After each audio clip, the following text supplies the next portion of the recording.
for many of us, that question, what is my purpose, doesn't actually ground or inspires us. It confuses us, or it creates unease.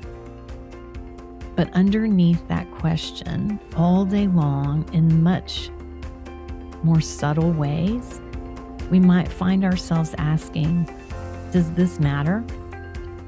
Is this making a difference? To who and in what way? And how do I keep showing up when it's hard?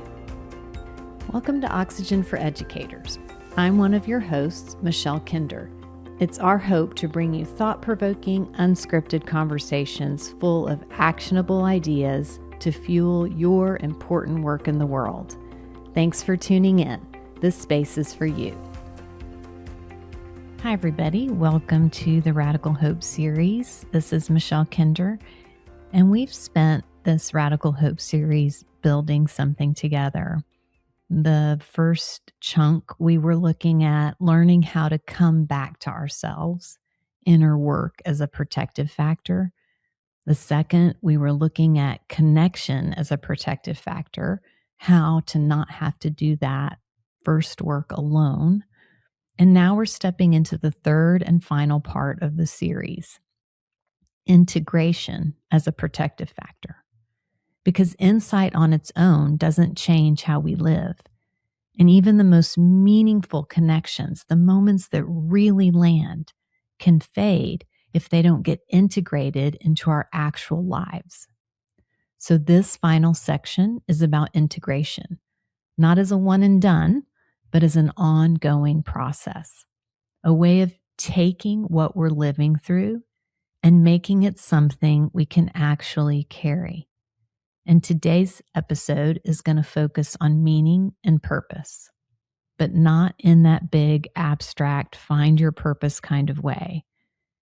In the quieter, more subtle way that meaning and purpose show up in real life. Because for many of us, that question, what is my purpose, doesn't actually ground or inspires us. It confuses us, or it creates unease. But underneath that question, all day long, in much more subtle ways, we might find ourselves asking, does this matter? Is this making a difference? To who and in what way? And how do I keep showing up when it's hard? The kind of meaning and purpose we're talking about today live right there in that spot. There's a particular kind of moment that most of us know, when nothing dramatic has happened, but something about the day just starts to feel a little harder to hold. You're still showing up, still doing what you normally do, but there's this shift.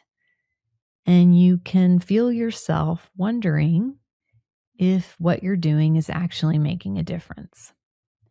That's often what our relationship to meaning and purpose actually feels like. And it is important to name this because the narrative that meaning and purpose will arrive as something clear enough to name, something we can articulate cleanly, is a bit of an energy vampire. It pulls us away from where meaning is actually lived. Because meaning and purpose are not something we can point to and say, this is it. There's something we're inside of, something we're participating in, whether we realize it or not. In how we respond, in what we stay connected to, in what we continue to show up for, even when the feedback isn't immediate or clear.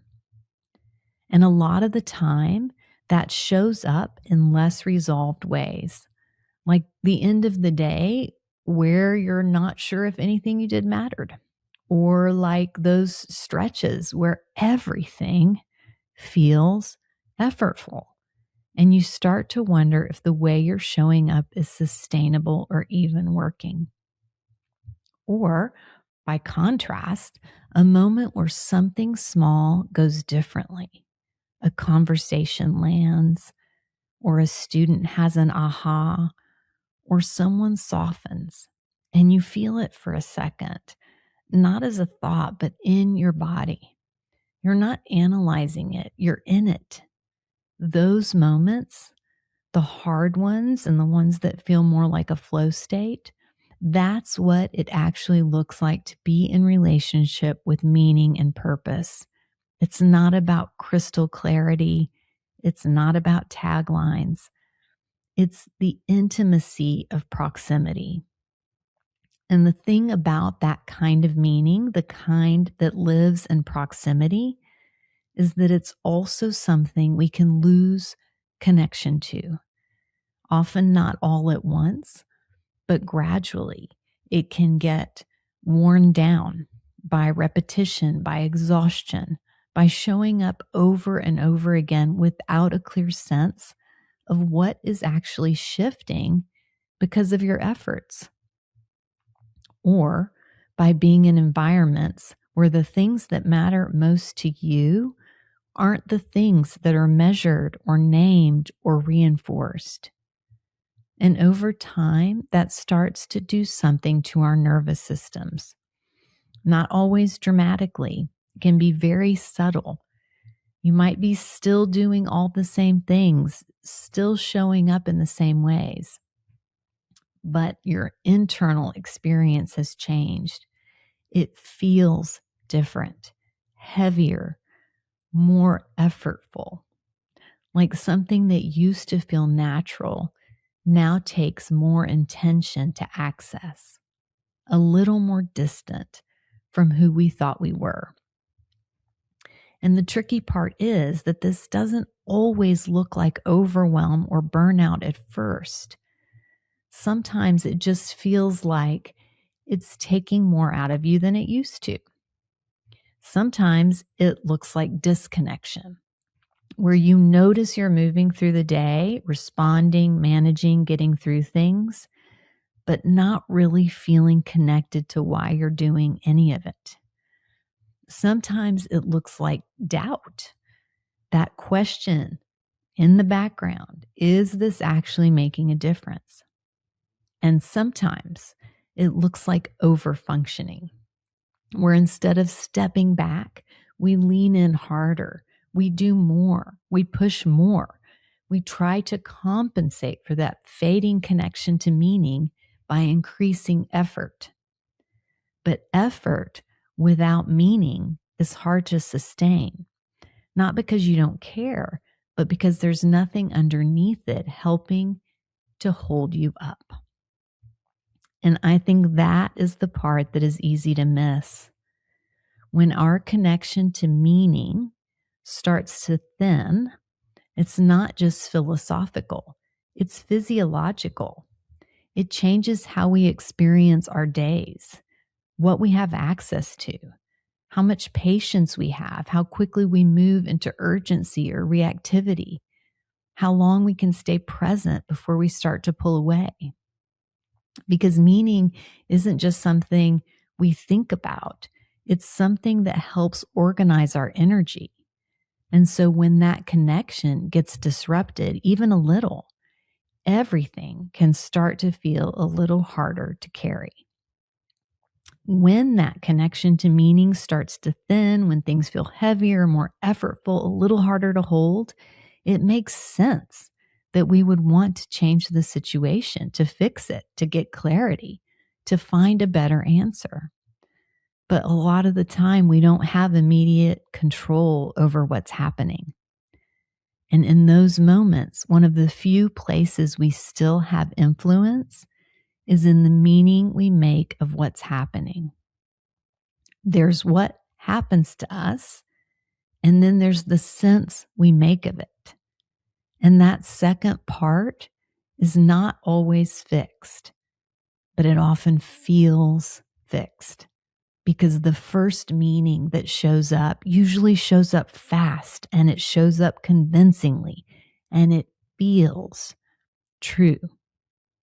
So the first place to start is not changing the meaning, it's just noticing it. In a moment that feels frustrating or flat or heavy, just pausing long enough to ask, what meaning am I making of this right now? not to judge it, not to correct it, just to see it. Because a lot of the time, it could sound like, this isn't working. This doesn't matter. I'm not making a difference. This is always how it goes. And again, those thoughts aren't random. They're your system trying to make sense of what's happening. But once we can see them, there's a little more room. And from there, the work isn't to replace it with something more positive. It's just to loosen it. Instead of, this isn't working, maybe, I don't know if this is working yet. Instead of, this always happens, maybe this is happening right now. Instead of, this doesn't matter, maybe I'm having a hard time feeling how this matters. So not resolution, just a little more space, because we're not trying to make it instantly better necessarily. We're trying to make it more livable in a way that will hold. And sometimes from that slightly more open place, we can choose a meaning that helps us take our next step. Not the most inspiring meaning, not the one that sounds the best, just the one that lets you stay. This matters because the person in front of me matters. Or, I don't know how this ends, but I know who I want to be in it. Or, this is hard and I'm still here. Meaning often lives less in what's happening and more in how we decide to meet it. And a lot of the time, this doesn't show up in big defining moments. It shows up in much smaller ones, moments that can be easy to miss, like a moment where a student softens and lets you in just a little more than they did before, and you feel it briefly before everything moves on. Or choosing to stay with a student instead of moving on to the next thing, even when the schedule says you should. Or meeting a moment with steadiness instead of urgency or control in a way that aligns with who you are, even if it goes unnoticed by everyone else. These aren't the moments we usually point to when we talk about meaning and purpose, but they're often where meaning and purpose is actually lived. And over time, those moments accumulate, not into one clear answer, but into a life that feels more connected, more coherent, and just more like your own. And none of this changes the circumstances necessarily. It doesn't make something hard not hard, but it can change your relationship to it just enough so you have a little more access to yourself, a little more steadiness, and a little more capacity to keep going. And over time, the meanings we return to start to shape how we move through our lives. In the same way that disconnection can build, connection can build too. Not through one clear answer about your purpose that fits on a bumper sticker, but through small moments of returning to what matters, returning to how you want to show up, returning to a way of holding your experience that gives you just a little more room. And this is what integration starts to look like. Not having everything figured out, not feeling clear all the time, but being able to hold both. What's hard and why it still matters. What's uncertain and the direction you're choosing anyway. What's effortful and the parts of you that are still willing to stay. Integration is what allows those things to exist in the same life without needing one to cancel out the other. And when meaning becomes something you know how to return to, not perfectly or even consistently, but enough, it starts to change something. You may still feel tired. Things may still be hard, but there is more coherence. more steadiness, more of a sense that you're not just reacting to your life, you're participating in it, not just moving through it. And over time, that matters, not because it creates a perfect story, but because it creates a life that feels more connected from the inside. You don't have to figure out your purpose. You don't have to arrive at one clear answer that makes everything make sense. But you might begin to notice where meaning is already present, even in small ways, in what you care about, in what you stay connected to, and how you choose to respond when things are hard. And maybe the practice isn't finding meaning once, but returning to it over and over again. In the moments where it's easy to feel disconnected, and in the moments where something quietly reminds you this matters. Meaning doesn't remove the weight of what we're carrying, but it can change how we carry it. And sometimes that's what allows us to keep going and to stay. Thanks so much for joining us. We'll see you next week with an interview. Thanks for joining us for this episode of Oxygen for Educators.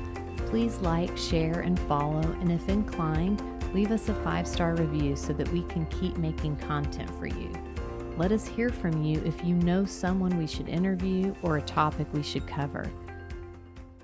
The views and opinions expressed in this podcast are those of the guest and host and do not necessarily reflect the official policy or position of any organization. The content is provided for informational and educational purposes only and is not intended as professional advice. Listeners are encouraged to use their own judgment and seek appropriate professional support when needed. Oxygen for Educators, its host, and production partners are not responsible for any actions taken based on the information shared in this podcast.